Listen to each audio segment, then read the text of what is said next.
नमस्कार फ्रेंड, कैसे आप सभी लोग। आपका हमारे यूट्यूब चैनल पर बहुत बहुत स्वागत है। जैसे कि आप लोगों को पता है कि हम क्लास 12 के फिजिक्स को सॉल्व करा रहे हैं। पिछली वीडियो में हमने पिछले चैप्टर 1 का इलेक्ट्रिक फील्ड, इलेक्ट्रिक चार्ज के बारे में पढ़ा था। आज हम उससे आगे बढ़ते हैं। आज हम बात करेंगे, डिस्कशन करेंगे कूलाम के नियम के बारे में, यानी कि coulombs law. Coulomb law basically दो चार्जेस के मध्य जो लगने वाला बल होता है उसको कैलकुलेट करने के लिए कूलाम्स का लॉ काम आता है। जैसे फॉर एग्जांपल आपको जैसे एक डायग्राम के थ्रू बताया जा सकता है। जैसे आप लोग ये डायग्राम देख रहे हैं, यहाँ पर एक चार्ज Q1 है और एक चार्ज Q2 है। इसके जो बीच की दूरी है वो स्मॉल r है। तो इसी चीज़ के बारे में कूलाम ने इन दो आवेशों के मध्य जो बल होगा, जो बल कार्य करेगा, उसको कैलकुलेट करने के लिए एक नियम दिया था, जिसको हम क्या कहते हैं, कूलाम का नियम कहते हैं।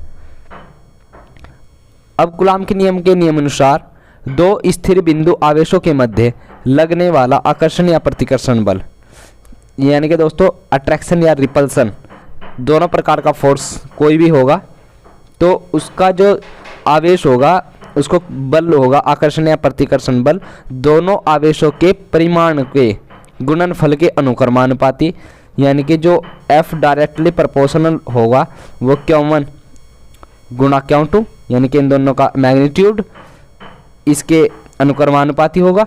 और दूसरी कंडीशन में क्या कहता है, उनके बीच की दूरी के वर्ग के व्युत्क्रमानुपाती होता है, यानी कि F inversely proportional of 1/r²।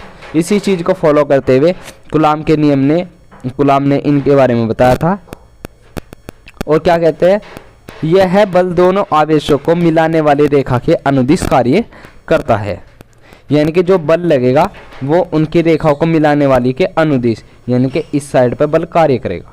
इससे दोस्तों ये बात है, ये यदि दो बिंदु आवेश Q1 व Q2 एक दूसरे से r दूरी पर रखे हो तो उनके बीच कार्यरत आकर्षण या प्रतिकर्षण बल का परिमाण, आकर्षण या प्रतिकर्षण बल का परिमाण यह होगा। आप लोग देख सकते हैं ये कंडीशन अभी बताई थी। इसी कंडीशन को, दोनों इक्वेशन को साथ में लेकर के लिखा हुआ है। कोई भी जब डायरेक्टली या इनवर्सली प्रोपोर्शनल का साइन हटाया जाता है तो उसके बाद एक कांस्टेंट लिया जाता है, जो यहाँ पर k लिया गया है। k बेसिकली समानुपाती नियतांक है, जिसे कूलाम नियतांक भी कहते हैं। ये इक्वेशन नंबर 1 है, यही कूलाम का नियम है। बेसिकली कूलाम नियतांक k का मान दो बातों पर निर्भर करता है। बेसिकली दो बातों पर निर्भर करता है, जिसका पहला जो कंडीशन है वह मात्रकों की पद्धति के आधार पर, और दूसरा है आवेशों के बीच का माध्यम, यानी कि उसके बीच में क्या मीडियम में है। स्थिर वैद्युत के अध्ययन के लिए आजकल SI पद्धति का प्रयोग किया जाता है। जो बेसिकली अब ये पद्धति को यूज करते हैं यूनिट के लिए, वो SI पद्धति को यूज किया गया है। k का मान ज्ञात करने के लिए निम्न दो स्थितियां हैं। अब उन स्थितियों को देख लेते हैं। जब पहली स्थिति है जब आवेश निर्वात में रखे हो। निर्वात बेसिकली होता क्या है, जहाँ पर हवा नहीं होती है उसे बेसिकली निर्वात कहते हैं।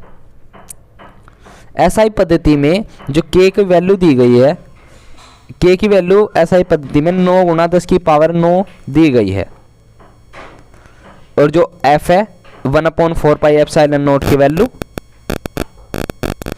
9 × 10⁹। इसको यहाँ पर लिखा हुआ है। जब इक्वेशन नंबर 1 में पुट करेंगे इस वैल्यू को, तो ये इक्वेशन हमारे पास बनकर सामने आएगी, ये वाली। और k बराबर 1/4πε0 लिखा जाता है सुविधा के लिए। ये 1/4πε0 की वैल्यू थी, जिसे कूलाम का नियम को इस प्रकार लिखा जा सकता है। F = 1/4πε0 Q1 Q2/r²। ये इक्वेशन नंबर 3 मान लिया। जहाँ पर ε0 है उसको निर्वात की वैद्युशीलता कहते हैं। और Q1 हमारा पहला चार्ज, Q2 दूसरा चार्ज, और अपोन में जो इनका r² है, यानी कि उन दो आवेशों के बीच के मध्य की जो दूरी होगी उसका वर्ग है। F यानी कि बल, फोर्स। ε0 का मात्रक की बात कर लेते हैं। बेसिकली एप्सिलॉन नोट को जब अकेला करेंगे तो 1/4 pi epsilon note epsilon note तो उधर गुना में डाल लिया, इसलिए एप्सिलॉन नोट नहीं आएगा। Q1 Q2 upon r square, और एफ इधर मल्टीप्लीकेशन में आ जाएगा। अब ये तो कांस्टेंट है वैल्यू, अब इसका तो कुछ होगा नहीं। बेसिकली ये क्या है, Q1 Q2 चार्जेस है, चार्ज का जो यूनिट होती है वो कूलाम होती है, एक कूलाम यानी कि कूलाम स्क्वायर अपॉन फोर्स है यानी कि बल, इसकी यूनिट न्यूटन, और आर स्क्वायर यानी कि दूरी है, दूरी की ऐसा यूनिट मीटर यानी कि मीटर स्क्वायर। तो इसकी बेसिकली जो यूनिट बनेगी एप्सिलॉन नोट की वो coulomb square upon newton metre square होगी। बात कर लेते हैं विमा की। जो इसकी विमा होगी, विमा भी ऐसे ही होगी। बेसिकली होगा क्या कि ये तो कांस्टेंट हो गया। जो Q1 होगा, Q का फॉर्मूला आता है Q is equal to I T. I हमारे पास धारा है, टी हमारे पास टाइम है, यानी कि धारा को हम क्या पे मापते हैं, एम्पियर में। तो ए टी के लिए टाइम यानी कि टी, ये अलग अलग हो गया यानी कि 2 Q है। एफ यानी कि बल की जो विमा होती है वो MLT-2 होती है, और आर स्क्वायर यानी कि लेंथ है, लंबाई, तो इसकी विमा L की पावर 2।